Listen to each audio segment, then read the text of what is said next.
Greetings everyone, Rahman Bijoy is here. Today we will show how to use a cap as a coin plant holder. So stay tuned with this video. So let's start.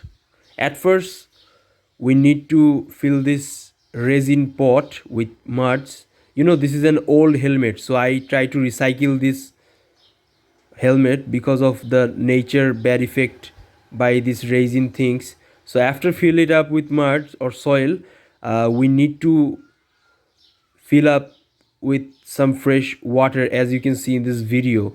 So after you will fill it up, it will be fulfill this, and I mean cover up with this water, as you can see. So after I we will take a coin plant and put it roots from this bottle and put these things inside this helmet pottery.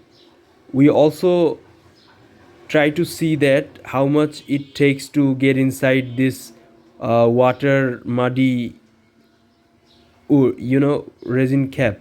So after we set up these things and we checked up everything's everywhere, we will take it in another place in fresh air come, and let's see what happen in next.